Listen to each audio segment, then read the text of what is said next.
ওই দেখা যাচ্ছে বেহুলা লক্ষিন্দরের নেতাই ধোপানির পুকুর। আজকের গল্প সপ্তগ্রামের।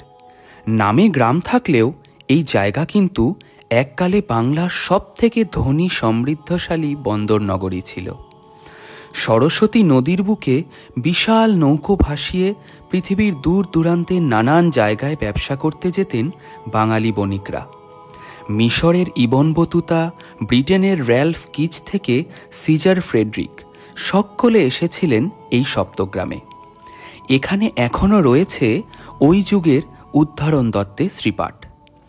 এখনও সেখানে গেলে দেখতে পাবেন সেই সময়ের একটি মাধবীলতা গাছ, যা শ্রীপাঠের মাঝখানে উদ্ধরণ দত্ত ঠাকুরের সমাধি মন্দিরের একদম সামনে।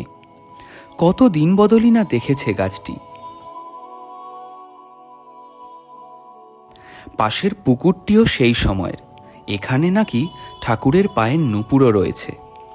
অদ্ভুত শান্ত চারপাশের পরিবেশ। কাছে একটি পাঠশালার গায়ের ফলকে এখনও লেখা রয়েছে বণিকের পুণ্যতীর্থ সপ্তগ্রাম, যদিও সেই সোনালি দিন আজ হারিয়ে গেছে।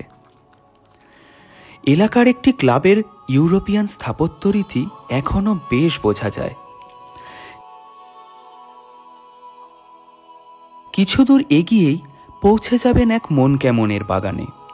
এটি হল রঘুনাথ দাস গোস্বামীর জন্মস্থান। বাড়ির পাশ দিয়েই বয়ে গেছে সরস্বতী নদী। শুনলে অবাক হবেন, সেই কোন যুগে এই পরিবারের বার্ষিক আয় ছিল 12 লক্ষ টাকা। এতটাই সমৃদ্ধশালী স্থান ছিল সপ্তগ্রাম। সেই সোনালি দিনও নেই। নদীও আজ তার বয়সের ভারে কোনো মতে নিজের অস্তিত্ব টিকিয়ে রেখেছে।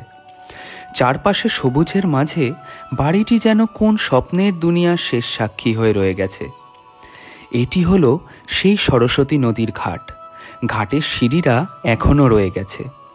এককালে কত নৌকার ধনী বণিক এই ঘাট দিয়ে উঠে আসত, কিন্তু এখন চারিদিক নিস্তব্ধ, গাছপালায় চারিদিক ঢাকা।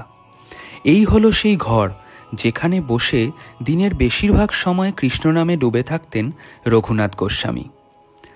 ইনি কিন্তু বৃন্দাবনের রাধাকুণ্ড ও শ্যামকুণ্ড উদ্ধার করেন। এখানের প্রাচীন গাছগুলি ইতিহাসের কত উত্থান পতনের সাক্ষী। চাঁদ সওদাগরের মতো কত বণিকের আনাগোনা ছিল এখানে। সরস্বতী নদীর ধারা শুকিয়ে গেলে বাণিজ্যের কেন্দ্র হয়ে ওঠে হুগলি নদী। সেই সময় পর্তুগিজরা ব্যান্ডেল অধিকার করে, আর সপ্তগ্রামের গুরুত্ব কমতে থাকে। এখান থেকে কাছেই ত্রিবেণীর সঙ্গম। তবে এখানে একটি অদ্ভুত জায়গা রয়েছে। শ্মশানের পাশেই রয়েছে বেহুলা লক্ষিন্দরের নেতাই দোপানির পুকুর। সেই কবে বেহুলার ভেলা ভেসেছিল। এখনও একটি পুকুর রয়েছে মন্দিরের পেছনে, কিন্তু খারাপ লাগলো জায়গাটি খুবই অযত্নে পড়ে রয়েছে। নিজেদের ইতিহাস ও সংস্কৃতিকে কখনোই এইভাবে ভুলে যাওয়া উচিত নয়। এটি হলো সরস্বতী নদীর উৎসস্থল। হাওড়া বর্ধমান লাইনের আদি সপ্তগ্রাম স্টেশনে নেমে খুব সহজেই এই স্থানগুলো দেখতে পারেন। কালের গর্ভে হারিয়ে যাওয়ার আগে অবশ্যই সরস্বতী নদীকে দর্শন করে যান। ভিডিওটি শেষ অবধি দেখার জন্য অনেক ধন্যবাদ।